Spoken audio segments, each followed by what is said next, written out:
Bakit po natin ipapapasan? Yun po yung gusto kong tingnan natin.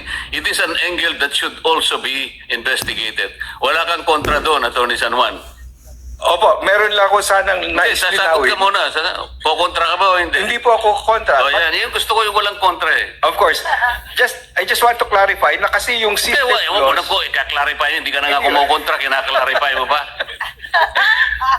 Okay na yun Opo. ha? Okay na? Okay na po. Okay. Yeah. We recognize Senator Marcoleta. Salamat, Mr. Chair. Maganda yung energy tax. I will continue from where Senator Amy ended her questioning. Attorney San Juan, yung tax is the third largest component of cost, sabi mo kanina. Totoo naman yun eh. Kaya nga meron po akong panukalang batas na tanggalin na po natin yung 12% VAT sa electricity. Kokontra ka ba, Attorney? Ako po personal, hindi po. Okay, salamat po. Kasi, alam nyo, nakausap ko si Secretary Frederick Go. Miski siya, payag siya. On the basis that, sabi niya, alam mo, yung taxes from energy, sabi niya gano'n. O ikukumpara natin yung regional, sabi niya gano'n. Yung regional tax, that is contributing to the GDP, ASEAN, is only 16%, sabi niya. So, ang Philippines, sabi niya, 18%. So, nandun lang tayo. So, yung 12% VAT na yan, para sa akin, ay doable and realistic. So, meron po akong kailangan lang ma-fast track yung pagpapalis ng 12% VAT sa kuryente. Para sa ganun, ay unti-unti nababawasan natin ang elektrisidad na talaga naman ngayon ay lalong tumobli pa. Sabi nga ng marami, kanina po ginawa kong ehemplo, yung manager ng isang bangko, tumobli po ang kanyang binabayaran sa kuryente. Manager na po ng bangko yun. So, kung titingnan nyo po siguro yung mas nasa mababang echelon ng ating population, nakikita ko po kung paano sila talagang kipit na kipit. Kasi po, tingnan nyo, Atty. San Juan, local franchise tax, tumaas yan, universal charge, yung system loss, pati nga po yung system loss merong tax. Dito lang nangyari sa bansa natin. Pati ba yung bagay na wala, natatax? Isipin po ninyo, lifeline rates, senior citizens discounts, at yung ancillary services. Kaya po tumaas ang singil ng Meralco ay dahil sa contributory factors na ito. Sabi ko nga sa Meralco one time, pati ba naman yung local franchise tax, kayo naman yun eh. Wala namang kinalamanan yung mamimili ng kuryente. Sana yun lang, local franchise tax, kayo naman ang nag-apply nito. At tama lang naman kayo lang. Dapat tanggalin nyo to. Yung system loss po, alam po ninyo, Atty. San Juan, Meralco representative, meron pong isang napakagandang desisyon ng Korte Suprema dyan eh. Nung magkaroon ng kaso between Meralco at saka yung dating ERB pa nun eh. Alam po ninyo kung ano yung sabi ng jurisprudence?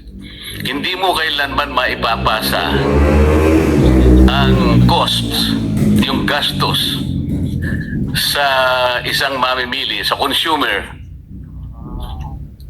kung ito naman ay hindi kanya nakapagbibigay sa kanya ng anumang benefit. Wala naman talagang benefit ang system loss sa kanya. Bakit mo ipapasa yon?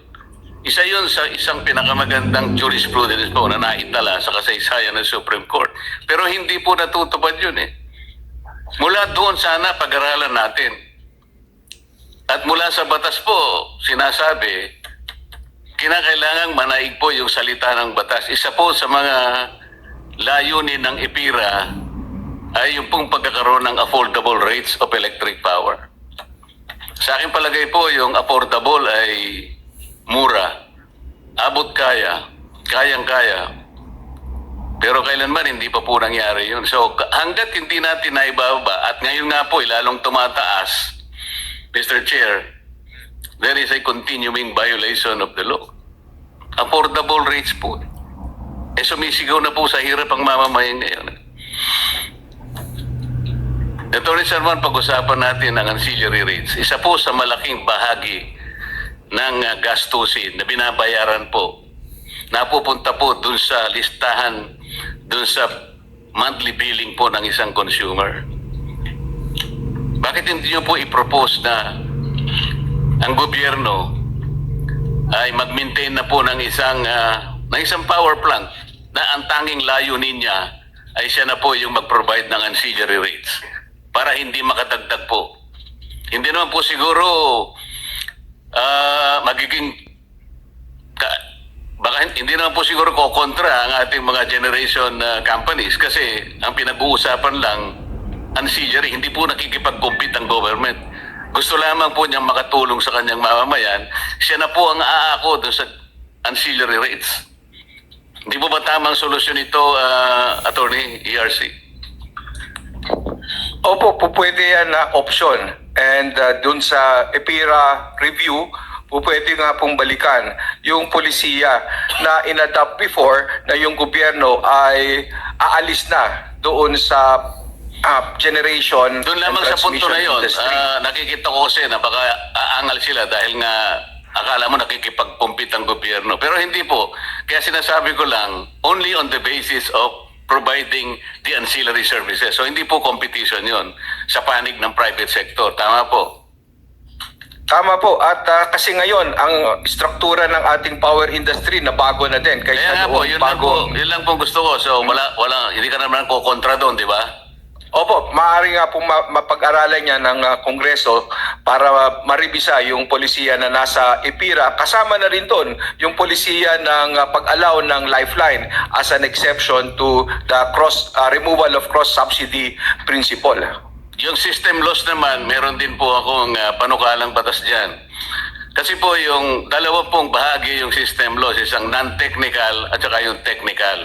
Sa technical, pwede na natin silang pagbigyan. Talagang kasama po kasi sa sa negosyo. Although sa akin po, ipapalagay ko yung ipapalagay kong business risk yun Pero pwede ko nang pagbigyan Pero yun pong yung non-technical, yun maliwanag po na dapat ay hindi ipinapasa sa consumers doon sa aking panukalang batas, kaugnay po yun doon sa sinabi ng Korte Suprema. Huwag mong ipapasa sa consumer ang mga gastusin na hindi ng isang distribution utility na hindi naman nakapagbigay ng benepisyo sa kanya. Maliwanag na maliwanag yung non-technical po Katulad po halimbawa, nasira yung metro. Non-technical po yun. Nagkaroon ng inefficiency sa panig ng staff, ng accountant nila, iba yung yun po yung non-technical Yung Philpe rates. Ninakaw po ng maraming mga magnanakaw ng kuryente. Bakit po natin ipapapasan? Yun po yung gusto kong tingnan natin. It is an angle that should also be investigated. Wala kang kontra doon, Attorney San Juan. Opo, meron lang ako sanang nais Sasagot linawin. ka muna. Kukontra ka ba o hindi? Hindi po ako kontra. O yan, yun gusto ko yung walang kontra Of course. I just want to clarify na kasi yung Hindi, system huwag mo na laws... ko, ika-clarify yun. Hindi ka na nga kumukontra, kina-clarify mo pa. Okay na yun Opo. ha? Okay na? Okay na po. Okay.